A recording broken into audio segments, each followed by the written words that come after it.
எனக்கு 95ல கல்யாணம் ஆச்சு. பிஹெச்டி முடிச்சு 4 வருஷம் ஆயிருந்தது. ஆனா என் கணவர் வந்து எஸ்சி ஹிந்து, நான் கிறிஸ்டியன் நாடாரு. அவர் கல்யாண இன்விடேஷன் கொண்டு போய் கொடுத்தப்பே Ramasamy you have to face a lot of problems சொல்லி வாழ்த்திருக்காரு. இதுதாங்க அவர் சொன்ன வாழ்த்து.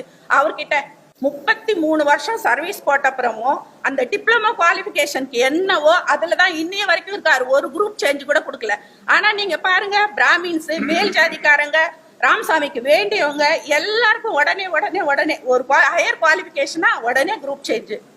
என்னோட 15 வயசு சின்ன பொண்ணு எனக்கு சீனியரா முன்னாடி போய்கிட்டு இருக்கு. மனசு வலிக்காது? என்ன வேணும் அப்ப அவங்களுக்கு? என்ன போஸ்ட் அவங்களுக்கு வேணும்? என்ன குவாலிபிகேஷன் வேணும்? பிஹெச்டி முடிச்சாச்சு, நெட் குவாலிஃபை பண்ணியாச்சு, போஸ்டா போயிட்டு வந்தாச்சு, பப்ளிகேஷன் இருக்கு, அவார்டு இருக்கு, கோல்டு மெடல் இருக்கு, காட்டுற எல்லாத்தையும் உங்களுக்கு என்ன வேணும் அப்போ இந்த சிஎஸ்ஐஆர் செட்டப்க்கு? ஒண்ணு நான் சொல்றேன் சார், அவனுங்களுக்கு எஸ்சிக்கு அறிவு இருந்தா பிடிக்கல சார். நான் ஓப்பன் ஸ்டேட்மெண்ட் இங்க கொடுக்குறேன். ஒரு எஸ்சி கொஞ்சம் புத்திசாலியா ஐயப்பன் மாதிரி இருந்தா வரவே விட மாட்டானு, முளையிலே கிளி போடு. இந்த ஸ்ரீராம் ஸ்கூல் படிச்சுன்னு இருந்தாரு. நான் பிஹெச்டி முடிக்கும் போது 12th ஸ்டாண்டர்ட் படிச்சு நின்றவர் டைரக்டர். இப்போ எனக்கு டைரக்டரா வந்து என்ன பண்ணி வச்சிருக்காரு பாருங்க அவரு. ஸ்கூல் எப்படி அவங்களால மட்டும் அந்த இடத்துக்கு வர முடியுது, ஏன் என்னால வர முடியல? நான் பிஹெச்டி 33 வருஷத்துக்கு முன்னாடி ஒரு பொம்பளை பிஹெச்டி முடிக்கிறதுன்னு அவ்வளவு ஈஸியான வேலையா? கலப்பு திருமணம், அங்க காதல் திருமணம் எல்லாம் நடக்காமலாம் இல்லைங்க. ஒரே ஜாதிக்கு டாக்டர் அம்மா ராஜாராம் என்னோட ஹெட் தான். அந்த அம்மாவும் அவங்க வீட்டுக்காரும் பிராமின்ஸ், 2 பேரும் லவ் பண்ணிக்கிட்டா பிரச்சனை இல்லை ராமசாமிக்கு. என்ன அவரு Brahmin, doctor Amba doctor Sanjeevi Brahmins, அவங்களுக்கு ஒரு தொந்தரவும் கொடுக்கல. இந்த இன்ஸ்டிடியூட்லயே ஒரேடியா தொந்தரவு படப்பட்டது நாங்க 2 பேர் தான். கலப்பு திருமணம்ன்ற ஒரே காரணத்தினால. செக்ஷுவல் ஹாரஸ்மெண்ட்னாலே கையை பிடிச்சி இழுக்கிறது, தப்பா பண்றது, அந்த மாதிரி பிசிக்கல் ஹாரஸ்மெண்ட் மட்டும்தான் நீங்க எல்லாருமே நினைச்சிட்டு இருக்கீங்க. மென்டல் ஹாரஸ்மெண்ட் பிசிக்கல் ஹாரஸ்மெண்ட்டை விட ஒர்ஸ்ட். எனக்கு தொடர்ந்து அவங்க அதை தான் கொடுத்துட்டு இருந்தாங்க. என் ஹஸ்பண்ட 2007ல டிரான்ஸ்பர் பண்ணிட்டாங்க. ஃபர்ஸ்ட் டாக்டர் மண்டல் இருந்தார், ஒரு பெங்காலி, ராமசாமியோட க்ளோஸ் ஃப்ரெண்டு. 10 வருஷம் மாட விட கேவலமா ட்ரீட் பண்ணா. என்ன ஐயோ எப்படா ஒழிவாய்வேன்னு இருந்தேன் நான். ஒழிஞ்சு போனான். அடுத்தவன் வந்தா ராமசாமி ஸ்டூடெண்ட், அடுத்தவன் வந்தா அந்த ஸ்ரீராம ராமசாமி ஸ்டூடெண்ட். இப்படியே வந்து அவங்களோட ஒரே நோக்கம் என்ன அடிக்கிறது மட்டும்தான் இருக்கு. என்னதான் அவங்கள நான் பண்ணேன்னு நிஜமாவே தெரியல. மன நிம்மதியே இல்லாம 1 கோடி ரூபாய் நஷ்டம் சார். 2 பொம்பளை பிள்ளைங்க வச்சுன்னு இருக்கேன் நான், கல்யாண வயசுல இருக்கிறாங்க. ஏன் சார்? யார் அப்பா வீட்டு காசு? கவர்மெண்ட் தானே, எங்களுக்கு கொடுக்குற பணிக்கூட தானே, ஏன் நிறுத்தணும்? 1985ல எம்எஸ்சி பயோகெமிஸ்ட்ரி முடிச்சேன் நான் வந்து கிறிஸ்டியன் நாடார் கம்யூனிட்டியை சேர்ந்த ஓபிசி ஆளு. அப்போ நாங்க படிக்கிற காலத்துல ஓபிசி கிடையாது, நாங்க ஃபார்வர்ட் கம்யூனிட்டியில இருந்தோம். எங்க அப்பா ஒரு டெய்லர் தான், படிக்காதவங்க அம்மா அப்பா 2 பேரும் ரொம்ப கஷ்டப்பட்டு எங்களை படிக்க வச்சாங்க. எம்எஸ்சி பயோகெமிஸ்ட்ரி முடிச்சுட்டு சிஎல்ஆர்ஐல 21 வயசுல கிராஜுவேட் ட்ரெயினி அப்படின்ற போஸ்ட்ல ஜாயின் பண்ணேன். அந்த போஸ்ட்டுக்கு தேவையான குவாலிஃபிகேஷன் பிஎஸ்சி தான். ஆனா வீட்டில் இருந்த வறுமையினால எம்எஸ்சி முடிச்சதுக்கு அப்புறம் 300 ரூபாய் ஸ்டைபண்டுக்கு அங்க ஜாயின் பண்ணேன். அங்கே இருந்து நெட் எக்ஸாம் வைக்கிறாங்க இல்லையா, சிஎஸ்ஐஆர் நெட்டு, அந்த நெட் எக்ஸாம் எழுதி நான் ஃபர்ஸ்ட் அட்டம்ப்ட்லேயே பாஸ் பண்ணி 86ல் பிஹெச்டிக்கு அங்கேயே ஜாயின் பண்ணேன் சிஎல்ஆர்ஐல. 86லேருந்து 91 வரைக்கும் பிஹெச்டி கண்டினியூ பண்ணேன். பிஹெச்டி 1991ல் முடிச்சிட்டேன் நான். பயோகெமிஸ்ட்ரி பிஹெச்டி 1991, 33 வருஷத்துக்கு முன்னாடி. ஆனால் எனக்கு எப்போ அந்த சிஎல்ஆர்ஐல வேலை கிடைச்சதுன்னு பார்த்தீங்கன்னா 2005ல் நியூ பென்ஷன் ஸ்கீம்ல எனக்கு பின்னாடி சேர்ந்தவங்க, என் கூட சேர்ந்தவங்க எல்லாருக்குமே வேலை கொடுத்துட்டாங்க. என் கூட டாக்டர் சுப்பிரமணியன் ஒருத்தர், அவரும் நெட் என்னோடய சேர்ந்து கிளியர் பண்ணி பிஹெச்டி ஜாயின் பண்ணவர். அவர் வந்து டாக்டர் ராமசாமியோட ஸ்டூடெண்ட்டு. டாக்டர் ராமசாமி வந்து அவருக்கு வேண்டியவங்க எல்லாருக்கும் போஸ்ட் கொடுத்தாரு. 2000ல ஒரு அட்வர்டைஸ்மெண்ட் வருதுங்க. 2000ல நான் அப்ளை பண்றேன். 2000ல தான் பிடெக் முடிச்ச என்னை விட 15 வயசு சின்ன பசங்க 15 வயசு 14 வயசு. நான் எம்எஸ்சி முடிக்கும் போது 7 வயசு 6 வயசு இருந்த பசங்க எல்லாம் எனக்கு முன்னாடி சீனியரா சயின்டிஸ்ட் ஆகுறாங்க, வெறும் பிடெக் குவாலிஃபிகேஷன் வச்சுக்கிட்டு. நிஷாத் ஃபாத்திமா, வினோத் குமார், தணிகை வேலனு, மதனு. இந்த ஸ்ரீராம் ஸ்கூல் படிச்சுன்னு இருந்தாரு. நான் பிஹெச்டி முடிக்கும் போது 12th ஸ்டாண்டர்ட் படிச்சு நின்றவர் டைரக்டர். இப்போ எனக்கு டைரக்டரா வந்து என்ன பண்ணி வச்சிருக்காரு பாருங்க அவரு. ஸ்கூல் எப்படி அவங்களால மட்டும் அந்த இடத்துக்கு வர முடியுது, ஏன் என்னால வர முடியல? நான் பிஹெச்டி 33 வருஷத்துக்கு முன்னாடி ஒரு பொம்பளை பிஹெச்டி முடிக்கிறதுன்னு அவ்வளவு ஈஸியான வேலையா?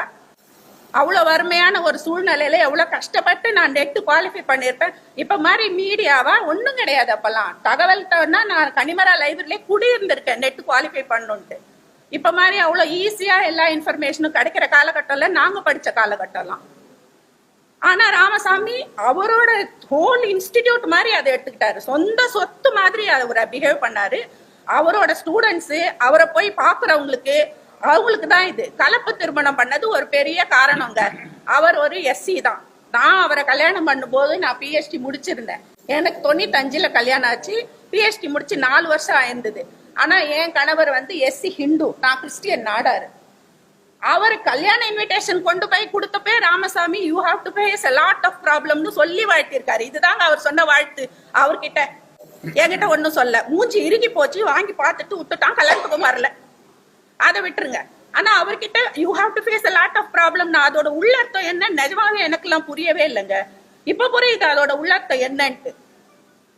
அவரு வெறும் டிப்ளமா குவாலிஃபிகேஷனோட எனக்கு கல்யாணம் பண்ணவரு. அதுக்கப்புறம் பிஇ முடிச்சு அதுக்கப்புறம் சோசியல் எம்பவர்மெண்ட் மினிஸ்ட்ரி ஒன்று இருக்கு இல்லையா, அங்க போய் ஃபண்டு வாங்கி ஜெர்மனியில போய் எம்எஸ்சி முடிச்சுட்டு இங்க வந்து அண்ணா யூனிவர்சிட்டியில பிஹெச்டி முடிச்சுட்டு 33 வருஷம் சர்வீஸ் போட்ட அப்புறமும் அந்த டிப்ளமோ குவாலிஃபிகேஷனுக்கு என்னவோ அதுலதான் இன்னைய வரைக்கும் இருக்காரு. ஒரு குரூப் சேஞ்ச் கூட கொடுக்கல.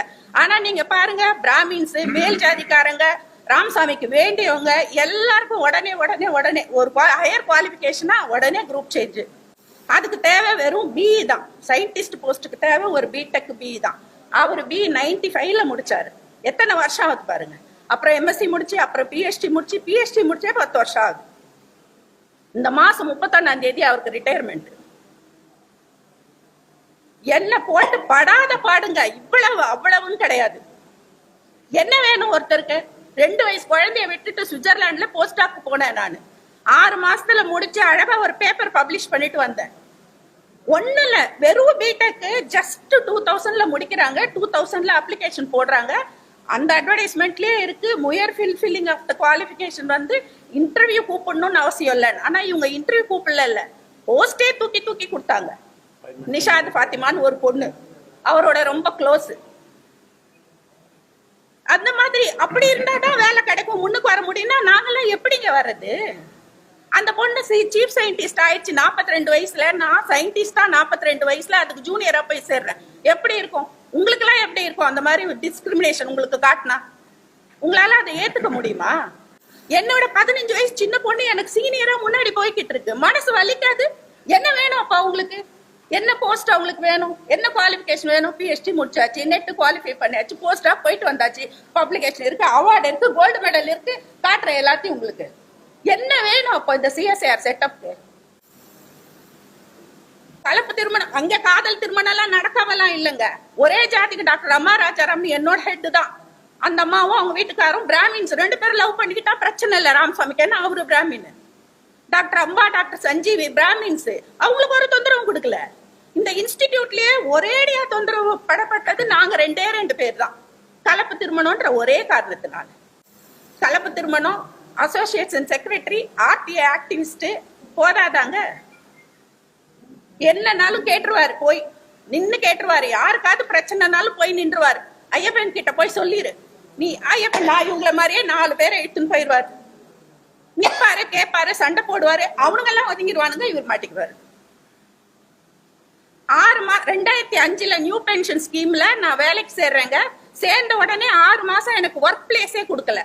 இதுக்கு நடுவுல நான் டிஎஸ்டில உமன் சைட் ஸ்கீம்ல 15 லட்சம் ஃபண்ட் வேற வாங்கிட்டேன். ஜஸ்ட் பிடெக் முடிச்சவங்களுக்கு இது எதுவுமே கிடையாது. அவங்கெல்லாம் எனக்கு சீனியர். இன்னைய தேதி வரைக்கும் அப்படிதான், நான் ரிட்டையர் ஆகிற வரைக்கும் அப்படிதான். ஒரு ப்ரமோஷன் கூட கொடுக்கல. கேட்டா நீ வந்து அந்த ப்ரமோஷனுக்கு வேண்டிய ஃபார்மை ஃபில்அப் பண்ணி கொடுக்கலன்றாங்க. அந்த ஃபார்மை நான் ஏன் ஃபில்அப் பண்ணி கொடுக்கல? அதுக்கு பின்னாடி இருக்கிற இது எவனும் பார்க்க மாட்டேன்றாங்க, டிஜியும் பார்க்க மாட்டேன்றாங்க. பாதிக்கப்பட்டவங்க ஏன் எனக்கு ப்ரமோஷன் ஆனா எந்த முட்டாளாவது நான் முன்னுக்கு வரத வேணான்னு சொல்வானா? ஒருத்தி சொல்றான்னா எதனால அவ சொல்றான்னு கூட யோசிக்க மாட்டேங்கிறாங்க. நீ கொடுக்கல, நீ கொடுக்கல, நான் ஏன் கொடுக்கல? இதெல்லாம் அநியாயம் எனக்கு நடந்திருக்கு, அதுக்கு பதில் சொல்லு, அதுக்கு பதில் சொல்லு, நான் தரேன்னு நான் கம்ப்ளைண்ட் எழுதிட்டேன். இன்னே தேதி வரைக்கும் வரல. 2009ல கொடுத்த கம்ப்ளைண்ட்டுக்கு பதில். ஆனா என்ன வருது? சார்ஜ் ஷீட் தான் வருது. இன்னொன்னு சொல்லணுங்க, இந்த செக்ஷுவல் ஹாரஸ்மெண்ட் பத்தி இங்க இருக்கிற உங்களுக்கு எவ்வளவு பேருக்கு டீப் நாலேஜ் இருக்குன்னு தெரியல எனக்கு. செக்ஷுவல் ஹாரஸ்மெண்ட்னாலே கையை பிடிச்சி இழுக்கிறது, தப்பா பண்றது, அந்த மாதிரி பிசிக்கல் ஹாரஸ்மெண்ட் மட்டும்தான் நீங்க எல்லாருமே நினைச்சிட்டு இருக்கீங்க. மென்டல் ஹாரஸ்மெண்ட் பிசிக்கல் ஹாரஸ்மெண்ட்டை விட ஒர்ஸ்ட். எனக்கு தொடர்ந்து அவங்க அதை தான் கொடுத்துட்டு இருந்தாங்க. என் ஹஸ்பண்டை 2007 டிரான்ஸ்பர் பண்ணிட்டாங்க. என்ன அவசியம்? ஒண்ணுமே கிடையாது. குஜராத்ல இருந்து யாரோ ஒருத்தர் 26ஆம் தேதி ஒரு பேப்பர் அனுப்புறாரு, எனக்கு ஒரு ஆள் வேணும்ட்டு. 27ஆம் தேதி ஐயப்பன் தான் கிடைச்சானா அமிச்சாச்சு. ஒரே நாள் நோட்டீஸ்ல அப்படிலாம் பண்ணவே கூடாது சார், ரூல்ஸே இல்ல. அமிச்சு விட்டாங்க. ஏன் பொண்ணு 7 வயசு 7 வயசு பிள்ளையும் 10 வயசு பிள்ளையும் வச்சுட்டு நான் என்ன செய்வேன்? சரி, டிரான்ஸ்பர் அப்ப ரெக்வஸ்ட் எழுதி கொடுத்தாரு. அவர் வேற பிஎஸ்டி ஜாயின் பண்ண போறேன்னு சொல்லிட்டு இருந்தாரு. ரெக்வஸ்ட் எழுதி கொடுத்தா, நீ வா, நாங்க வந்து உனக்கு ரிவோக் பண்றோம்னு ஒரு மீட்டிங்ல கூட்டின்னு போய் பேப்பரே இல்லாம அவரை வச்சு இந்த மாதிரி பம்பாட் பண்ணி அவருக்கு அந்த இடத்துல ஸ்ட்ரோக் வந்து விழுந்து அது இன்னை வரைக்கும் மருந்து சாப்பிட்டு இருக்காரு. இந்த ஹெல்த் கண்டிஷனுக்கு 44 வயசுங்க. அவர் ஒரு டீ டோட்டலர். ஒண்ணுங்க பேட் ஹாபிட்ஸ் கிடையாது இன்னைய தேதி வரைக்கும். அவருக்கு ஒரு பிபியோ சுகரோ இன்னைய தேதி வரைக்கும் கிடையாது. ஆனா ஸ்ட்ரோக் மெடிசன் இன்னைய தேதி வரைக்கும் சாப்பிட்டுட்டு இருக்காரு. அன்னைக்கு வந்தது 2008ல கல்யாணம் ஆகி 10 வருஷம் கூட அதுக்குள்ள அவ்வளவு தொந்தரவு. என்னதாவது பண்ணி நாங்க செப்பரேட் ஆயிடணும். அங்கேயே இருந்து சரி விட்டு ஒழி, நான் ரெசிக்னேஷன் கொடுத்தேன் 2008ல இவ்வளவு பிரச்சனைக்கு அப்புறம். அதை அக்செப்ட் பண்ணுமா இல்லையா? அக்செப்ட் பண்ண மாட்டேன். நீ இங்கே கிடந்து சாவு. இதுதான். நான் அக்செப்டும் பண்ண மாட்டேன். உன்னை இம்ப்ரூவ் பண்ணிக்கிறதுக்கு விட மாட்டேன். எந்த ஃபெசிலிட்டியும் கொடுக்க மாட்டேன். ஃபண்டு கொடுக்க மாட்டேன். ஹெச்ஓடி கொடுக்க மாட்டேன். வேலை பண்றதுக்கு அனிமல்ஸ் கொடுக்க மாட்டேன். என்கிட்ட வேலை கத்துக்கிட்டு எனக்கு சீனியரா வந்திருக்காங்க எல்லாரும். ஏன்னா அந்த இன்ஸ்டிடியூட்லயே அனிமல் எக்ஸ்பெரிமெண்ட் நான் மட்டும் தான் ஆரம்பிச்சு கொடுத்தேன். ஸ்டாண்டர்டைஸ் பண்ணி எல்லாம் பண்ணது. யாரு கிட்ட வேணா சேலஞ்ச் பண்ற சிஎல்ஆர்ல ஒருத்தரை கூட்டிட்டு வந்து நீங்க பதில் வாங்குங்க பார்க்கலாம். டாக்டர் ராமசாமி ஆகட்டும், டாக்டர் ஸ்ரீராம் ஆகட்டும், டாக்டர் சந்திரசேகர் ஆகட்டும், டாக்டர் மண்டல், தைரியமான ஆம்பளைங்களா இருந்தா இங்க வந்து அவங்கள பதில் சொல்லுங்க. ஒருத்தர்கிட்ட நீங்க பதில் வாங்கிட்டீங்கன்னா நான் ரொம்ப சந்தோஷப்படுறேன். பண்ணுங்க. இல்லன்னா டாக்டர் கலைச்செல்வி இப்ப இருக்காங்கல்ல டிஜி, அவங்களும் எனக்கு ஜூனியர் தாங்க. எனக்கு பின்னாடி வந்தவங்க தான். ஒரு நெட் குவாலிபிகேஷன் கூட இல்லாம சயின்ஸ் படிச்சு வந்தவங்க தான். அவங்க மட்டும் எப்படி டிஜி ஆனாங்க? என்னால மட்டும் ஏன் ஆக முடியல? எனக்கு இதுதான் புரிய மாட்டேங்குது. இந்த ஒரு கேள்விதான் எனக்கு இருந்துகிட்டே இருக்கு. எப்படி அவங்க எல்லாம் டக்குன்னு மேல போறாங்க? நிஷாத் பாத்திமா எப்படி 42 வயசுல சீஃப் சயின்டிஸ்ட் ஆகிறா? அவ 18 வருஷம் சீஃப் சயின்டிஸ்டாவே இருப்பா. என் மொத்த சர்வீஸே 18 வருஷம் தான். அவளுக்கு 15 வருஷம் முன்னாடி பிறந்தவன் நான். இந்த டிஸ்கிரிமினேஷன் ஏன் வந்தது? இது எப்படி செக்ஷுவல் ஹாரஸ்மெண்டா இல்லாம இருக்க முடியும்? என்ன டிமாண்டின் பேர்ல என்ன இப்படி பண்ணாங்க அவங்க? செக்ஷுவல் ஹாரஸ்மெண்ட்னா உடனே இது மட்டும் தானா? கூடி கையை பிடிச்சிட்டு எல்லா டிஸ்கிரிமினேஷனா 2 பையன் பொண்ணு ஈக்குவலா இருக்காங்க. பையனுக்கு ஒரு ஃபேவர் பண்ணிட்டு பொண்ணுக்கு பண்ணலன்னா செக்ஷுவல் ஹாரஸ்மெண்ட். நீ எதையும் எதிர்பார்க்கிற அந்த பொண்ணு கிட்டன்னு அர்த்தம். Gender discrimination comes under sexual harassment. நீங்க கையை பிடிச்சி இழுக்கணும் அந்த பொண்ணு அவசியமே இல்லைங்க. இது காமிச்சாலே அவ புரிஞ்சுக்கணும். நம்ம அந்த பையனை கொடுத்துட்டு எனக்கு நடந்தது. அது என் கூட சுப்பிரமணியன் சேர்ந்தார், பிராமின். எல்லாம் பிராமின்ங்க. சிஎல்ஆர் இல்ல எல்லா டைரக்டரும் எனக்கு 2006ல சேர்ந்தேன். 2024 வரைக்கும் இந்த அத்தனை டைரக்டர்களும் ராமசாமியோட friends, students. First doctor Mandal இருந்தார், ஒரு பெங்காலி, ராமசாமியோட க்ளோஸ் ஃப்ரெண்டு. 10 வருஷம் மாட விட கேவலமா ட்ரீட் பண்ணா. என்ன ஐயோ எப்படா ஒழிவாய்வேன்னு இருந்தேன் நான். ஒழிஞ்சு போனான். அடுத்தவன் வந்தா ராமசாமி ஸ்டூடெண்ட், அடுத்தவன் வந்தா அந்த ஸ்ரீராம ராமசாமி ஸ்டூடெண்ட். இப்படியே வந்து அவங்களோட ஒரே நோக்கம் என்ன அடிக்கிறது மட்டும்தான் இருக்கு. என்னதான் அவங்கள நான் பண்ணேன்னு நிஜமாவே தெரியல. 2 பேரையும் சேர்த்து 1 கோடி ரூபாய்க்கு மேல எனக்கு நஷ்டங்க. இந்த பென்ஷன் பெனிஃபிட் கிடைக்காததுனால 1 கோடி ரூபாய் நஷ்டம். ஒரு வீட்டுக்கு ஒரு பென்ஷன் போதும். யாரு சொல்றது? டாக்டர் ராமசாமி. யாருக்கிட்ட? அவர்கிட்ட. எதுக்கு எனக்கு நியூ பென்ஷன் ஸ்கீம்ல ஜாப் எதுக்கு கொடுத்தீங்கன்னு கேட்டதுக்கு எல்லாம் போதும் ஒரு வீட்டுக்கு ஒரு பென்ஷன். இப்போ சமீபத்துல 2023ல சென்ட்ரல் கவர்மெண்ட் ஒரு ஆர்டர் போட்டு எங்களை மாதிரி ஆளுங்களுக்கெல்லாம் பென்ஷன் கொடுக்க சொல்லிட்டாங்க. பொறுக்கல. அதனாலதான் இது. அது எப்படி என்ன மீறி நீ பென்ஷன் வாங்குவ? நான் உனக்கு கொடுக்க கூடாதுன்னு நினைச்சேன், நீ வாங்க கூடாது. அப்ப என்ன பண்ணும்? டிசிப்ளினரி ஆக்ஷன் தான் எடுக்க முடியும். நான் வந்து உங்க மூலமா இந்த அரசாங்கத்துக்கு என்ன சொல்லிக்க விரும்புறேன்னா, அதிகாரத்தை மொத்தமா ஒரு இடத்துல குவிக்கிறாங்க. எனக்கு வந்து ஸ்ரீராம் பிரச்சனை கொடுக்குறான் வச்சுக்கோங்களேன். நான் வந்து ஒரு கம்ப்ளைண்ட் யாருக்கிட்ட கொடுக்கணும்? ஸ்ரீராம் கிட்ட கொடுக்கணும். விடுவானா என்ன அவன்? அப்புறம் இதான் சிஸ்டம். இதுதான் சிஸ்டம். உங்களோட யார் மேல கிரீவன்ஸோ அவங்க கிட்டயே த்ரூ ப்ராப்பர் சேனல் நீங்க அனுப்பணும். அவன் வாங்கி பார்த்துட்டு நல்ல என்ன மாதிரி ஆளுங்க உங்களை மாதிரி ஆளுங்க என்ன செய்வோம், அதுல உள்ள உண்மையை பார்ப்போம். என்ன இருக்கு, ஏன் இப்படி பண்றாங்க, பர்பஸ் என்னவோ கரெக்ட் தாங்க. கவர்மெண்ட் ஏன் அதை பண்ணிருக்குன்னா இந்த கட்டத்திலேயாவது இதை நீங்க நிறுத்துங்க, இங்க பேசி தீர்த்து போங்கன்றதுக்கு தான் அந்த சிஸ்டம் வச்சிருக்கு.